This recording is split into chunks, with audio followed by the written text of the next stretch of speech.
जी student, जैसे आप देख सकते हैं लिखा हुआ unit 6 short question for ungroup data और for ungroup arithmetic mean, median, mode, geometric mean और हार्मोनिक मीन। तो स्टूडेंट्स, मैं अब यूनिट नंबर 6 के सबसे पहले शॉर्ट क्वेश्चंस जो बोर्ड में अब तक जिन जिन टॉपिक्स के शॉर्ट क्वेश्चन सबसे ज़्यादा आए हैं और स्टूडेंट्स को ये पता ही नहीं चलता कि किस तरह से यूनिट 6 को प्रिपेयर करना है, वो थोड़ा सा कन्फ्यूज सा हो जाते हैं।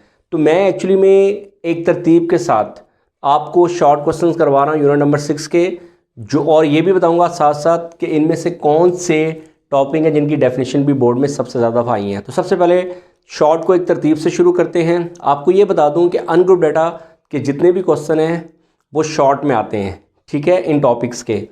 तो सबसे पहले मैं जिस टॉपिक को कवर कर रहा हूँ वो अरिथमेटिक मीन है। अरिथमेटिक मीन फाइंड करने के दो मेथड हैं, ठीक है बेटा, एक है डायरेक्ट और एक है इनडायरेक्ट। तो अरिथमेटिक मीन को सबसे पहले कवर करेंगे, फिर मीडियन को, फिर मोड को, फिर ज्योमेट्रिक मीन को और फिर हार्मोनिक मीन को। और इन तमाम के क्वेश्चन 1 बाय 1 मैं इस तरह से वाइट बोर्ड पे करूँगा और उसको अपनी हर मतलब कि इस टॉपिक यानी जैसे अरिथमेटिक मीन का टॉपिक ख़त्म होगा तो उसके बाद जैसे मैं मीडियन का शुरू करूँगा तो उसके लिए मैं नेक्स्ट वीडियो अपलोड करूँगा। तो आपको फिर उसके बाद यूनिट 6 की जो प्लेलिस्ट होगी उसमें नेक्स्ट वीडियो मीडियन की मिलेगी, फिर मोड की, फिर ज्योमेट्रिक मीन की, फिर हार्मोनिक मीन की। और ये तमाम क्वेश्चंस होंगे as a short ungroup data के। अगर आपने इनको अंडरस्टैंड कर लिया, इनके फार्मूलाज याद कर लिए, तो आपको जो मर्जी क्वेश्चन बोर्ड में देते हैं आप इजीली कर लेंगे। तो चलें स्टार्ट करते हैं। ये क्या लिखा हुआ है, find AM by using direct method. तो स्टूडेंट्स आपको बता दूं अरिथमेटिक मीन फाइंड करने के वैसे 3 मेथड हैं, ठीक है, डायरेक्ट मेथड, इनडायरेक्ट और कोडिंग। लेकिन आपकी बुक में जिन मेथड से रिलेटेड क्वेश्चंस दिए हुए हैं पहले उनको सॉल्व करते हैं। Find AM by using direct method. तो डायरेक्ट मेथड उसका फार्मूला क्या है, x, इसके ऊपर स्टेट बार होती है, समेशन x ओवर n।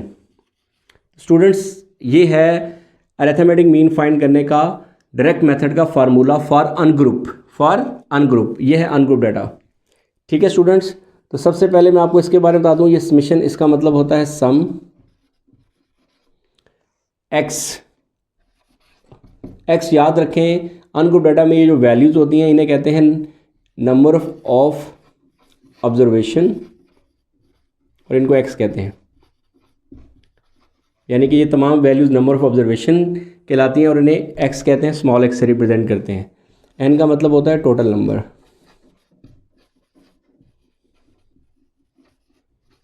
तो टोटल नंबर कितने हैं ये, 1 2 3 4 5 6 7। तो जस्ट ये चीज़ें आपने यहाँ पर इस फार्मूले में पुट करनी है। तो आप इसे सॉल्व कैसे करेंगे, समेशन का मतलब सम किन का, नंबर ऑफ ऑब्जर्वेशन का। 45 प्लस 60 प्लस 74 प्लस 58 प्लस 65, ये सब आप मिटा दें, ये मैंने आपको समझाने के लिए लिखा था, प्लस ये आपने क्वेश्चन का पार्ट नहीं था, ये मैंने समझाने के लिए लिखा था जो मैंने अभी मिटाया, प्लस 49 और डिवाइडेड बाय टोटल नंबर कितने हैं स्टूडेंट्स, टोटल नंबर है ये 7। तो एक्चुअली मुझे इनकी वैल्यूज़ ऐड करने के बाद याद है आंसर है सब 414 डिवाइडेड बाय 7 और ये आंसर आएगा 59.14। तो स्टूडेंट्स, ये है अरिथमेटिक मीन फाइंड करने का, अरिथमेटिक मीन फाइंड करना बाय यूजिंग डायरेक्ट मेथड। ये है उसका फार्मूला और ये है वो क्वेश्चन। आई होप आपको कोई भी क्वेश्चन आ जाए तो आप सिंपल इज़ दैट क्या करेंगे, नंबर ऑफ ऑब्जर्वेशन को ऐड करके टोटल नंबर पे डिवाइड करें। ये फार्मूला आपने याद रखना है, जो मर्जी वो क्वेश्चन दे दें। अब इसी क्वेश्चन को डायरेक्ट की बजाय मैं करूँगा इनडायरेक्ट मेथड से, इनडायरेक्ट मेथड जी। तो सबसे पहले इसको हमें रेस करना होगा। तो students, find AM by using indirect method, यही क्वेश्चन अब हम इनडायरेक्ट मेथड से करेंगे। तो उसका फार्मूला है A plus summation D over n।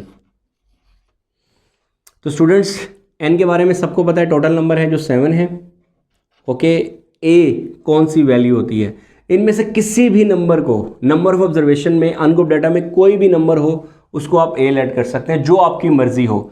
अभी क्वेश्चन मैं कर रहा हूँ तो मेरी मर्जी चलेगी, तो यानी कि मैं अपनी मर्जी से क्वेश्चन A ऐड करता हूँ, A ऐड कर लेता हूँ। फॉर एग्जांपल से मैं 60 ऐड कर लेता हूँ, ठीक है। आपने ये अपनी मर्ज़ी से सेलेक्ट करना है। उसके बाद आपने स्केल से एक बॉक्स बनाना है। स्टूडेंट्स का ज़रा ख्याल रखिएगा। और बॉक्स में आपने किस तरह बनाना है, यहाँ पर लिखना है आपने x, यहाँ पे लिखना है d और d का फार्मूला लिखना है x माइनस a। जी स्टूडेंट्स, और यहाँ पे आप सबसे पहले वैल्यू लिखें। वैल्यू क्या है 45, 60, x नंबर ऑफ ऑब्जर्वेशंस 45, 60, 74, 58, 65, 63 और 49। तो स्टूडेंट्स ये देखें, आपने फाइंड क्या करना है, d। आपने d क्यों फाइंड करना है, आपको एक a चाहिए था और एक समेशन d चाहिए था। d यानी कि समेशन का सिग्मा, यानी समेशन का मतलब होता है सम। सम किन का, d का। d तो था ही नहीं, तो d का फार्मूला होता है x माइनस a। तो x आपके पास ये है और इसको a में से माइनस करें। ये देखें x क्या है, पहला 45 minus 60 minus 15, 60 minus 60 0, 74 minus 60 14, 58 minus 60 minus 2, 65 minus 60 positive 5, 63 minus 60 ये आपके पास आएगा पॉजिटिव 3, और 49 माइनस 60 तो कितना आएगा बेटा, ये माइनस आपके पास 11। तो आपने इन सब वैल्यूज़ को ऐड करना है। -15 प्लस 0 प्लस 14 -2 प्लस 5 प्लस 3, और ये क्योंकि माइनस का साइन है तो इसलिए माइनस, और इन सब को जब आप ऐड करेंगे तो समेशन डी आपके पास आएगा -6। मुझे ये वैल्यूज़ क्योंकि प्रैक्टिस कर करके याद हैं, तो यही वैल्यूज़, ये समेशन डी आ गया। टोटल नंबर है 1 2 3 4 5 6 7, और ए आपके पास क्या है, तो फार्मूला दोबारा लिखें। वैसे फार्मूला आपने यहीं लिखना होता है, मैंने आपको समझाने के लिए लिखा था। समेशन डी ओवर एन, ए की वैल्यू कितनी है 60 प्लस -7 -6 डिवाइडेड बाय 7। आप इसको ऐसे लिख सकते हैं 60 प्लस माइनस, इन दोनों को डिवाइड कर दें वो आएगा 0.85, और इसको माइनस कर दें तो वो आएगा 59.15 के करीब इसका आंसर है। और इससे पहले जो मैंने डायरेक्ट मेथड किया था उसमें आंसर था 59.14। सेम पॉइंट के बाद इतने नंबर्स का कोई फ़र्क नहीं पड़ता, तो पॉइंट से पहले आंसर दोनों का सेम है। तो ये था, ये आपके पास अरिथमेटिक मीन फाइंड करने के दोनों मेथड्स डायरेक्ट और इनडायरेक्ट कवर हो गए हैं।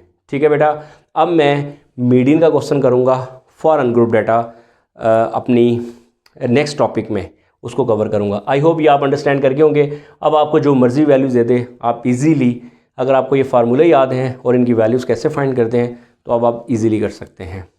ठीक है बेटा, तो चलाएं नेक्स्ट टॉपिक की तरफ, मीडियन।